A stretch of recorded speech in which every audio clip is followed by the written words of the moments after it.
My name is Jonne Legge, and I was Bryan's teacher in Center High School. 1986. I was a teacher at Center High School in 1985 and 86, a special ed teacher actually of the behavior development. Okay. They weren't like emotionally disturbed, which they are labeled now. They sometimes were just the kids that acted up in classes, and that's what he did. I mean, he just is such a sweet kid here. And I had my own photo actually of we were out in the hall, and there were four of us. There were two teachers and Bryan and another kid, and he was standing by me, and he did the bunny ears, and that was Bryan. I mean, just the mischievous, Bryan. So, I just remember really a typical kid. Of course, typical to me was probably not typical to the rest of high school, but he was not a bad kid. He just was not wanting to be in school. He liked participating in I was cheerleader sponsor, and he liked helping with that sort of thing. Again, hands-on. But as far as doing anything with a book, he needed the academic help. Yes, he did better with hands-on, but he could have been taught. I don't blame the elementary people, but if he didn't get the basic in elementary going on to junior high, coming into high school, it's too hard for the high school people to do much. But that time, his potential, unfortunately, for academics was gone. He couldn't concentrate and pay attention to what was going on in class. Sisters? Yes, I had Katie in class. Sure.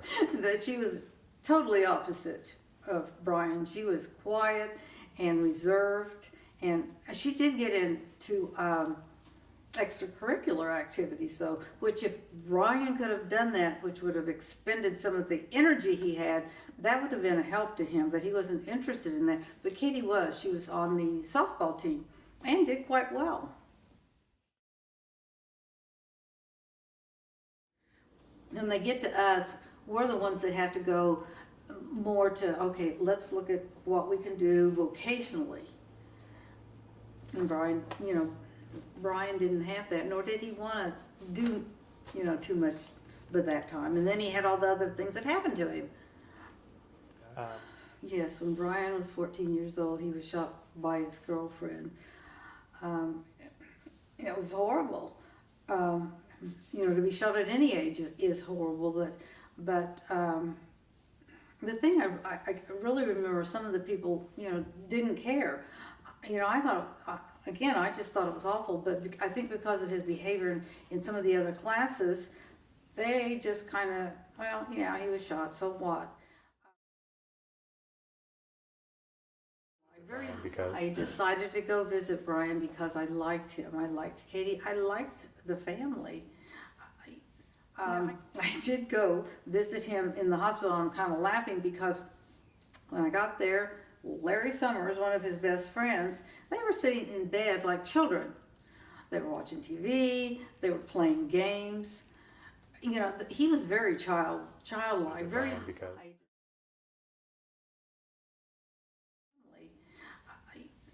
I cared about my students, and that was a horrible thing to happen. It was a horrible thing to have his grandfather commit suicide. That his grandfather meant the world to him, and he was in a car accident. Again, I've lost the events when they happened, but a lot happened to Bryan that first year in high school. Make you feel?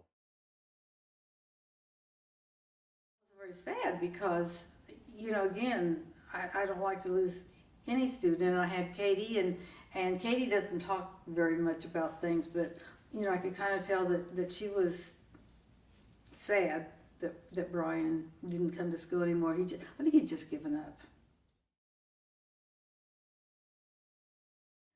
But yeah, he never had a chance. He's so young.